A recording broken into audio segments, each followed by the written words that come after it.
The fall of Jericho. Now when Joshua was near Jericho, he looked up and saw a man standing in front of him with a drawn sword in his hand. Joshua went up to him and asked, "Are you for us or for our enemies?" "Neither," he replied, "but as commander of the army of the Lord I have now come." Then Joshua fell face down to the ground in reverence, and asked him, "What message does my Lord have for his servant?" The commander of the Lord's army replied, "Take off your sandals, for the place where you are standing is holy." And Joshua did so. Now Jericho was tightly shut up because of the Israelites. No one went out and no one came in. Then the Lord said to Joshua, "See, I have delivered Jericho into your hands, along with its king and its fighting men. March around the city once with all the armed men. Do this for 6 days. Make 7 priests carry trumpets of ram's horns in front of the ark. On the 7th day, march around the city 7 times, with the priests blowing the trumpets. When you hear them sound a long blast on the trumpets, make all the people give a loud shout, then the wall of the city will collapse and the people will go up, every man straight in." So Joshua son of Nun called the priests and said to them, "Take up the ark of the covenant of the Lord and make 7 priests carry trumpets in front of it." And he ordered the people, "Advance. March around the city, with the armed guard going ahead of the ark of the Lord." When Joshua had spoken to the people, the 7 priests carrying the 7 trumpets before the Lord went forward, blowing their trumpets, and the ark of the Lord's covenant followed them. The armed guard marched ahead of the priests who blew the trumpets, and the rear guard followed the ark. All this time the trumpets were sounding. But Joshua had commanded the people, "Do not give a war cry, do not raise your voices, do not say a word until the day I tell you to shout. Then shout." So he had the ark of the Lord carried around the city, circling it once. Then the people returned to camp and spent the night there. Joshua got up early the next morning and the priests took up the ark of the Lord.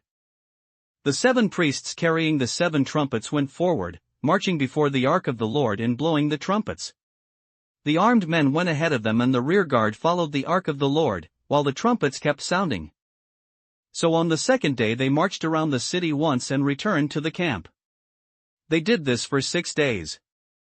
On the 7th day, they got up at daybreak and marched around the city 7 times in the same manner, except that on that day they circled the city 7 times. The 7th time around, when the priests sounded the trumpet blast, Joshua commanded the people, "Shout! For the Lord has given you the city. The city and all that is in it are to be devoted to the Lord. Only Rahab the prostitute and all who are with her in her house shall be spared, because she hid the spies we sent. But keep away from the devoted things, so that you will not bring about your own destruction by taking any of them. Otherwise you will make the camp of Israel liable to destruction and bring trouble on it. All the silver and gold and the articles of bronze and iron are sacred to the Lord and must go into his treasury." When the trumpet sounded, the people shouted, and at the sound of the trumpet, when the people gave a loud shout, the wall collapsed, so every man charged straight in, and they took the city. They devoted the city to the Lord and destroyed with the sword every living thing in it, men and women, young and old, cattle, sheep and donkeys. Joshua said to the 2 men who had spied out the land, "Go into the prostitute's house and bring her out and all who belong to her, in accordance with your oath to her." So the young men who had done the spying went in and brought out Rahab, her father and mother and brothers and all who belonged to her. They brought out her entire family and put them in a place outside the camp of Israel.